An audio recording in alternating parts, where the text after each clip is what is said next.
Hi everyone, thank you very much for stopping by and returning to the old world. We know, ladies and gentlemen, that the Bretonnians are coming back, and all the signs point towards Tomb Kings following hot on their heels, another faction which was unloved in 8th edition. But the question is this: will the Tomb Kings continue to suck in Warhammer, the old world? Now, whilst the Bretonnians didn't get an army book back in 8th edition, relying on a 6th edition book and miniatures, the Tomb Kings did.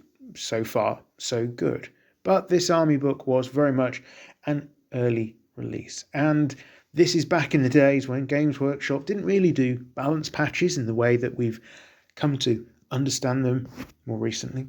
Power creep was also a big thing, and in my opinion, one of the big factors that really made 7th edition struggle and not a fun game to play. So Tomb Kings, I think to a certain extent, whilst they were never hugely powerful on release, were simply not at the races as the army books started to come out thick and fast. This lack of success led to a small player base and a general lack of love for the Tomb Kings. In saying this, I do think it's worth noting that this is very much an 8th edition problem. Since they emerged from the split with the vampire counts from the more generic undead faction, they've not always been at the bottom of the pile. But why did they suffer? I think there's probably 3 fundamental reasons here. First one is movement. Now, it is argued that movement has been, for several editions of Warhammer Fantasy Battle, the key phase of the game. If you don't dominate movement, if you don't get that right, you're really going to struggle, even in the weird and wacky world of the 8th edition magic phase. And Tomb Kings couldn't march, they weren't a swift moving army at all, tended to rely on castle sort of techniques, a bit like the dwarves, so they were always going to be a bit more reactive to their opponents rather than forcing the pace, although they did have some units that could cause pressure. The other big fundamental, I think, is just a sheer lack of bang for buck. They weren't as efficient as units available to other armies. Something Tomb Kings generally suffered from is they didn't have many go-to options in the book, which is why perhaps when you look at some of the old tourney packs, the way they were comped was to allow them sometimes extra points, up to maybe 25% extra points on the table, in order to balance them out against some of the other army books available in 8th edition. I'll also nod in the direction of some of the changes to the universal special rules, such as fear. Fear was really powerful. I'm going to come on to this again later, but in 8th edition, the power of this particular rule was reduced, and it's certainly something I think that hurt the Tomb Kings. So, in saying all of this, I do think there is a challenge, however, in balancing Tomb Kings against other factions, in part because of the inspiration that sits behind the Tomb Kings. Now, these are clearly based around the idea of ancient Egypt, but the other factions in the game are more rooted around medieval and into Renaissance technology levels. So Tomb Kings have a very different culture, they've got a very different era feel to them, which it makes sense because they are the long dead after all.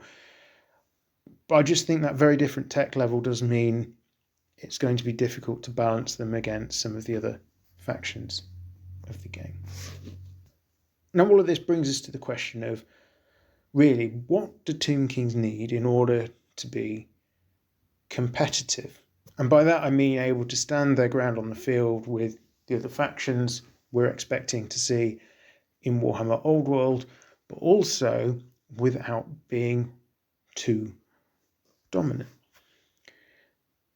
The big thing for me this falls down to is magic. Now, we know that the magic phase is going, we know that magic is going to change.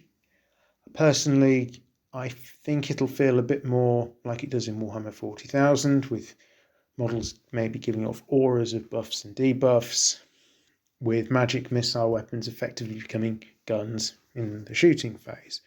Could be wrong, but that's my initial thoughts at this particular time. So I think the Tomb Kings would probably benefit from having a number of hero level characters with different buff sort of abilities that can be used to support the various units. And this would be funded by the fact that the basic troops, they wouldn't be very good by themselves, but they would be cheap, allowing perhaps more points, depending on how they do the split between characters and units, for more characters to be available to give them those bonuses. Forcing players to really make good decisions in the list building phase of the game to make sure that they can keep their units active and moving to achieve the job they're designed to do. Secondly, there's the idea of crumble. Now, in 8th edition, if you killed the Hierophant, the army started to fall apart. And the Hierophant, even if your opponent didn't get him, it's possible that they'd miscast a spell and fall down a big hole, and then your army is screwed, basically. So a bit like the vampire counts can have characters other than the general have some impact on crumbling. I'd probably like to see some kind of mechanic like that to support the Tomb King. So again, these minor characters we've just spoken about providing the buffs. Some of them may also have the ability to keep your army actually in existence, which in turn would give you a bit more flexibility around using the general, because it's not so important that they survive the duration of the battle. Turning to movement, we've talked about how this was such an important phase in Warhammer Fantasy Battle and why the Tomb Kings struggled with this phase. So again, we're looking once more at magic. It keeps coming back to that, and maybe some of the buffs can increase the pace for some of the units available to give them greater ability to put pressure on their opposition through their positioning on the field. I think there's also an argument for clear battlefield roles, something some of the units in the Tomb King roster definitely struggled with. The skeletal cavalry definitely being one of these. It wasn't light fast cavalry, it wasn't hard-hitting shot cavalry, so by definition it kind of falls within the realm of medium cavalry.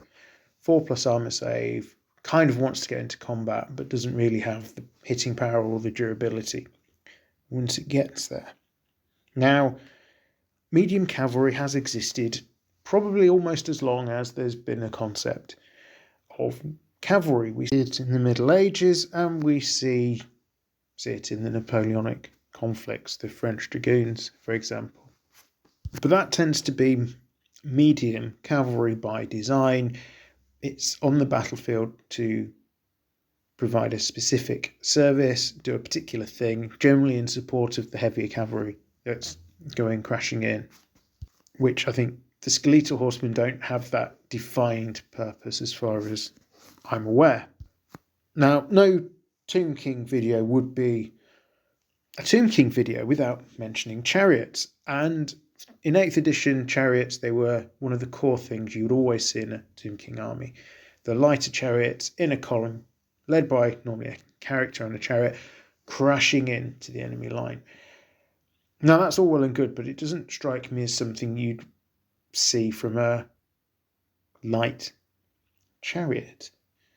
A light chariot, bearing in mind that Tomb Kings do have this inspiration point of ancient Egypt, I'd expect to see more as small units of fast, nimble things with someone on the back shooting arrows, maybe even skirmishing, applying forward pressure, angling, getting in the way, that kind of thing. But we also need to remember, of course, that the ancient Egyptians weren't the only people using chariots at around that time. And indeed, a number of the enemies of the Egyptian kingdoms also used chariots. Indeed, we can go as far back as the races that introduced the concept of chariots to Egypt. And actually, they used much heavier chariots than those used by the Egyptians. There was definitely an awareness that a heavy chariot designed to go headlong into units existed. So why wouldn't they take advantage of this? So maybe a choice of the lighter skirmisher missile type chariot and a heavier chariot designed to be used in these big fist columns crashing into the enemy lines. Final note, I've mentioned fear. I said I'd come back to it. Here it is.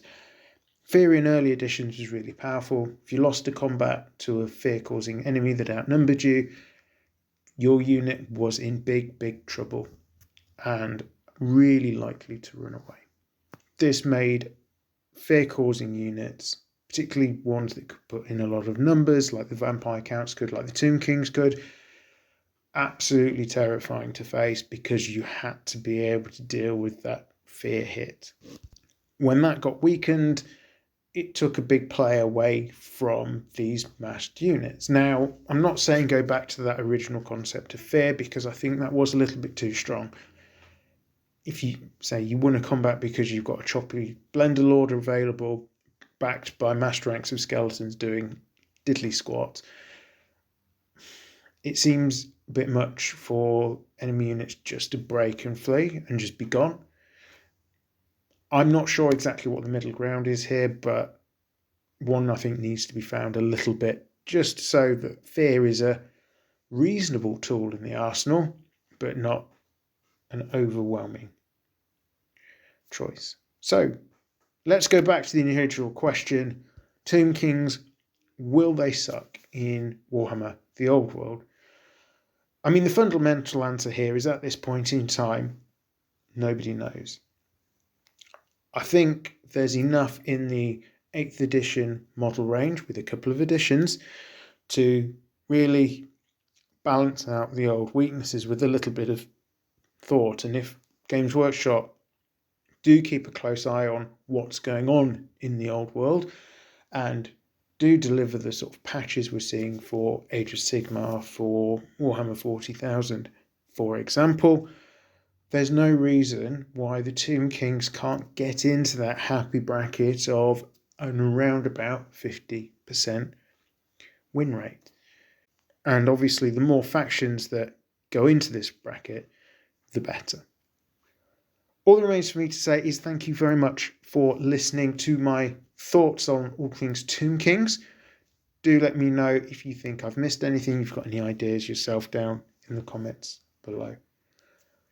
If you've enjoyed this video and perhaps others like it in the back catalogue, do consider subscribing. It's the best way of keeping track of when a new video has been released. But once again, thank you very much for listening. I am Return to the Old World. Have a great day.